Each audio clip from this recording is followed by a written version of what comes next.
Hello everyone, welcome back to the channel. So आज हम पढ़ने वाले हैं RTMNU बीकॉम सेकेंड सेम के सेक्रेटेरियल प्रैक्टिस का यूनिट फर्स्ट का एक टॉपिक जिसका नाम है डायरेक्टर।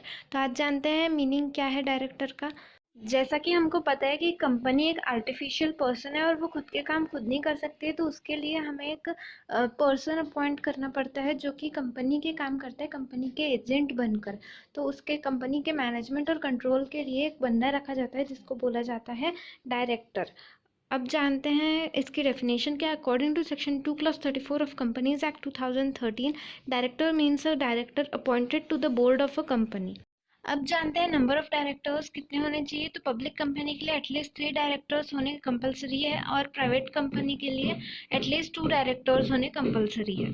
सिर्फ एक इंडिविजुअल ही डायरेक्टर बन सकता है, मतलब वो एक मैन होना चाहिए या फिर वुमेन होना चाहिए, कोई ऑर्गेनाइजेशन या एसोसिएशन डायरेक्टर नहीं बन सकता है। Kinds of director, first kind है full time working director. Full time working director यानी वो डे टू डे मैनेजमेंट में इन्वॉल्व होता है, सारे काम में उसका हिस्सा होता है, वो मैनेजमेंट का ध्यान रखता है, तो उसे बोला जाता है full time working director. Non executive director, non executive director यानी ऐसा डायरेक्टर जिसको day to day management of the company से कोई भी लेना देना नहीं है। वो बोर्ड मीटिंग अटेंड करते हैं और meetings of committees of the board attend करते हैं। फिर लास्ट टाइप है शैडो डायरेक्टर। शैडो डायरेक्टर यानी ऐसे डायरेक्टर जो असल में डायरेक्टर्स नहीं होते हैं बट फिर भी डीम्ड डायरेक्टर माने जाते हैं, मतलब उन्हें माना जाता है कि वो डायरेक्टर हैं और वो इंडियन कंपनीज एक्ट के द्वारा रिकॉग्नाइज्ड होते हैं। अब जानते हैं अपॉइंटमेंट ऑफ डायरेक्टर कैसे होता है। फर्स्ट डायरेक्टर यानी वो जो आर्टिकल ऑफ एसोसिएशन में जिसका नाम लिखा होता है वो होता है फर्स्ट डायरेक्टर। अगर आर्टिकल ऑफ एसोसिएशन में कोई भी अगर नाम नहीं है तो जो इंडिविजुअल सब्सक्राइबर है मेमोरेंडम का उसे मान लिया जाता है कि वो फर्स्ट डायरेक्टर है। Appointment of directors by company, तो पब्लिक कंपनी और प्राइवेट कंपनी में जो फर्स्ट डायरेक्टर अपॉइंट होता है उसकी जनरल मीटिंग के बाद जो पहली फर्स्ट एनुअल जनरल मीटिंग होती है तो उसमें 1/3 ऑफ द डायरेक्टर्स जो है वो रिटायर होते हैं रोटेशन में। जो रिटायर होते हैं वो डायरेक्टर्स वो होते हैं जो सबसे ज़्यादा समय ऑफिस में रह चुके हैं सिंस देयर लास्ट अपॉइंटमेंट। उनके रिटायरमेंट के बाद वैकेंसी फिलअप करने के लिए न्यू डायरेक्टर्स को अपॉइंट किया जाता है।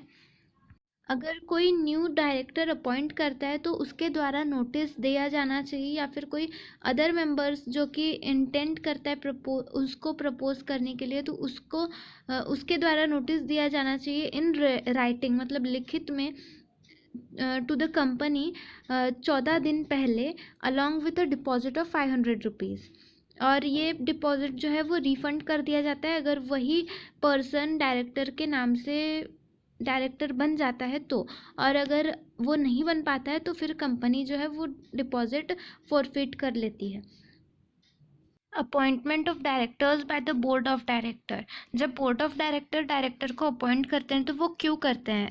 फर्स्ट रीज़न है एज एडिशनल डायरेक्टर, अगर कोई एडिशनल डायरेक्टर चाहिए हो ऑफिस को अप टू डेट रखने के लिए नेक्स्ट एनुअल जनरल मीटिंग तक, तो उन्हें बोला जाता है एडिशनल डायरेक्टर। सेकेंड रीज़न ये भी हो सकता है इन अ कैजुअल वैकेंसी, अगर कोई कैजुअल वैकेंसी है जैसे कि कोई ऐसी चीज़ हो जाती है जिसके वजह से डायरेक्टर काम नहीं कर पाते हैं वहाँ के, तो उसके लिए कैजुअल वैकेंसी बन जाती है और न्यू डायरेक्टर अपॉइंट कर लिया जाता है। फिर है as alternate director, alternate director के तौर पर भी डायरेक्टर को अपॉइंट किया जा सकता है।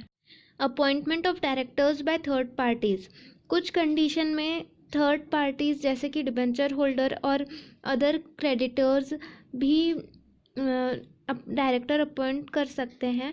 इन केस जैसे कि अगर उन्होंने लोन एडवांस किया हो या फिर ऐसा कुछ किया हो तो वो अपने नॉमिनीज जो हैं वो बोर्ड की तरफ से अपॉइंट कर सकते हैं, बट ये जो नंबर है वो 1/3 of the total number of directors से बढ़ना नहीं चाहिए और वो लायबल भी नहीं होते हैं कि वो रिटायर हों रोटेशन में, जैसे कि नॉर्मल डायरेक्टर होते हैं वैसे।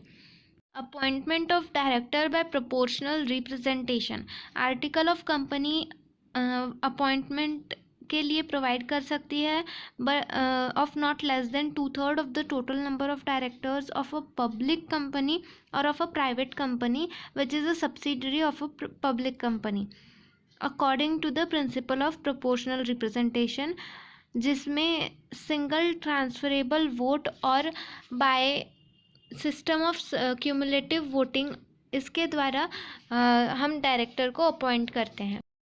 Appointment of directors by central government, central government भी डायरेक्टर्स अपॉइंट कर सकती है such number of directors on the board of a company as a company law board. तो वो हमारे इंटरेस्ट को सेफगार्ड करती है, कंपनी के इंटरेस्ट को सेफगार्ड करती है, शेयर होल्डर, पब्लिक इंटरेस्ट, सब चीज़ों के लिए वो ध्यान रखते हैं। और उनका जो अपॉइंटमेंट का पीरियड है वो 3 साल से ज़्यादा एक्सीड नहीं होना चाहिए। अगर आपको ये वीडियो अच्छी लगी हो तो वीडियो को लाइक शेयर कमेंट ज़रूर करें, चैनल को सब्सक्राइब करना ना भूलें। Thank you.